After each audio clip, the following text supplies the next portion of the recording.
გურიაში ჩოხატაურის მუნიციპალიტეტის სოფელ ზემო ფარცხმაში, პოლონეთის რესპუბლიკის ჰუმანიტარული დახმარების ფარგლებში, პოლონეთის ტარჩინის მუნიციპალიტეტსა და გურიის ვაზისა და ღვინის კლასტერის თანამშრომლობის შედეგად მოეწყო გურიის ხილის ინკუბატორის შიდა სივრცე. შევისყიდეთ არაერთი ტექნიკა და აგრეგატი, რომელიც იქნება საერთო საკუთრება და საერთო მოხმარების.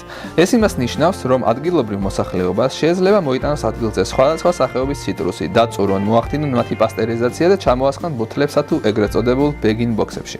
გურიის ხილის ინკუბატორში დამუშავებულ პროდუქციას ასევე მიენიჭება ხარისხის სერტიფიკატი, რომელსაც ექნება QR კოდის სახით. აღნიშნული QR კოდი დაიტანება პროექტის დროს შემუშავებულ ბრენდირებულ ეტიკეტებზე და მომხმარებელს შეიძლება გაიგოს დეტალური ინფორმაცია მეწარმესა თუ მის სხვა პროდუქტებზე. ინკუბატორით სარგებლობის სურვილის შემთხვევაში შეგიძლიათ დაჯავშნოთ თქვენთვის სასურველი დრო პროექტის ვებსაიტზე ან დაუკავშირდეთ გურიის ვაზისა და ღვინის კლასტერის წარმომადგენლებს და გაესაუბროთ თქვენ სასურველ დროსთან დაკავშირებით. გურული ვაზისა და ღვინის კლასტერი დავაფუძნეთ დაახლოებით წელიწად ნახევრის წინ და ჩვენს ასე ვთქვათ გუნდში გაერთიანებული არიან რამდენიმე წევრი, ეს როგორც მე ვენახე მეღვინეები, ასევე ხილის მწარმოებელი ადგილობრივი ფერმერები.